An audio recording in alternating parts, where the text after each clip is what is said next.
Digital technology ने online business करना बहुत आसान बना दिया है। जहां डिजिटल टेक्नोलॉजी आपको लाखों करोड़ों कस्टमर्स को वन क्लिक के ऊपर अवेलेबल करती है और आपकी प्रोडक्ट उन तक पहुंचाती है, उधर ही मैसिव अमाउंट ऑफ डाटा भी अवेलेबल है ऑनलाइन कि जिसको यूज़ करके आप अपनी बिजनेस के लिए सही और अच्छे डिसीजन कर सकते हैं। दुनिया के तमाम बिजनेसेस, ख्वाह वो छोटे हों या बड़े हों, डाटा के बगैर सर्वाइव नहीं कर सकते। अगर आपको डाटा एनालाइज नहीं करना आता और डाटा की बेस के ऊपर डिसीजन मेकिंग नहीं आती, तो आप आजकल के दौर में कभी भी बिजनेस सक्सेसफुली रन नहीं कर सकते।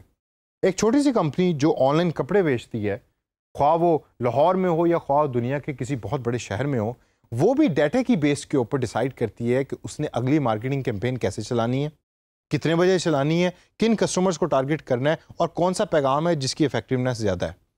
और अगर डाटा वो यूज़ नहीं करती तो कभी भी उस कंपनी को ये पता नहीं लगेगा कि उसके कस्टमर एक्चुअली चाह क्या रहे हैं। और the moment you are out of touch with your customers, तो बेतहाशा ऑप्शंस अवेलेबल हैं, कस्टमर आपका किसी और ऑप्शन पे चला जाएगा और वहाँ से जाके ख़रीदारी शुरू कर देगा। लेकिन ये एनालिटिक्स होती क्या है? आइए सबसे पहले इसकी डेफिनेशन के ऊपर नज़र डालते हैं। Analytics is using mathematics, statistics, predictive modeling and machine learning techniques to find meaningful patterns and knowledge in recorded data। यानी कि जो डाटा अवेलेबल है ऑनलाइन, उसको यूज़ करके वो पैटर्न्स निकालना कि जो आपके बिजनेस को डिसीजन मेकिंग में हेल्प आउट कर सकते हैं। अब मार्केटिंग वाले के लिए हो सकता है कि प्रिडिक्टिव मॉडलिंग और डाटा एनालिसिस शायद इतना ज़्यादा इंपॉर्टेंट भी ना हो और शायद इसके लिए यूज टू भी ना हो, क्योंकि स्टैटिस्टिशियन तो यूज टू होते हैं डाटा को एनालाइज करने के लिए, मार्केटिंग वाले नहीं होते।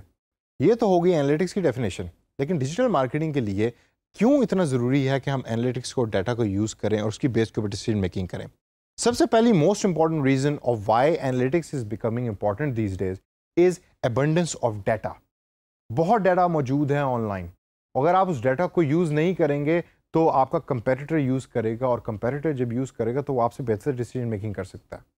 तो जब इतना ज़्यादा डाटा मौजूद है तो उसको एनालाइज करना यानी एनालिटिक्स उसके ऊपर अप्लाई करना और भी ज़्यादा इंपॉर्टेंट हो जाता है। और तमाम कंपनीज ये काम कर रही हैं, बल्कि अब तो तकरीबन तमाम सॉफ्टवेयर के लिए जो ऑनलाइन मार्केटिंग के लिए यूज़ हो रहे हैं उसमें data analytics built in part है। Second most important reason of why using analytics is या कीवर्ड्स इनसाइट। जब भी आप गूगल एडवर्ड की कैंपेन चला रहे होते हैं या इवन फेसबुक पे कैंपेन चला रहे होते हैं, तो डाटा एनालिटिक्स आपको डाटा की फॉर्म में और डिसीजन मेकिंग की फॉर्म में ये प्रेजेंट कर रहा होता है कि कौन कौन से ऐसे कीवर्ड्स हैं कि जो आप यूज़ कर सकते हैं आप अपनी अगली कैंपेन के लिए, और उनकी इफेक्टिवनेस कितनी ज़्यादा होगी ये भी आप जज कर सकते हैं और फोरकास्ट कर सकते हैं बेस्ड ऑन एनालिटिकल डाटा। तीसरे नंबर के ऊपर कंज्यूमर इंसाइट्स भी या कस्टमर इंसाइट्स भी आपको मिल रही होती हैं। आप गौर से देख रहे होते हैं कस्टमर आपके बारे में क्या बात कर रहे हैं, पॉजिटिव कमेंट दे रहे हैं, नेगेटिव कमेंट दे रहे हैं, और उसकी बेस के ऊपर फ्यूचर डिसीजन मेकिंग हो रही होती है। कंटेंट एंड प्लेटफॉर्म इनसाइट भी आपको मिल रहा होता है थ्रू एनालिटिक्स कि जो आपने कंटेंट बनाया क्या उसका कोई यूजेज प्रॉपर तरीके से हुई, उसकी कोई इफेक्टिवनेस थी, और जो प्लेटफॉर्म आप यूज़ कर रहे हैं क्या वो भी इफेक्टिव है या नहीं है। हो सकता है आपको एक प्लेटफॉर्म पसंद है और आप वो यूज़ कर रहे हैं, लेकिन आगे जो आपके कस्टमर्स हैं वो उस प्लेटफॉर्म के ऊपर एग्जिस्ट ही नहीं करते। Analytics help you in maintaining and developing quality also for your content in the future। आपको अपनी क्वालिटी ऑफ द कंटेंट के बारे में पता लग रहा होता है, आपको वेबसाइट की क्वालिटी के बारे में पता लग रहा होता है, आपको ये पता लग रहा होता है कि आपका कस्टमर आपके कंटेंट को पसंद भी कर रहा है कि नहीं कर रहा। जो आप समझते हैं कि आपकी वेबसाइट इतनी आपने अच्छे तरीके से बनाई हुई है कि कस्टमर उसको समझता है कि ये अच्छी वेबसाइट है या नहीं है, तो आपको क्वालिटी इंप्रूव करने का मौका मिल रहा होता है अगर आप एनालिटिक्स को अपनाते हैं।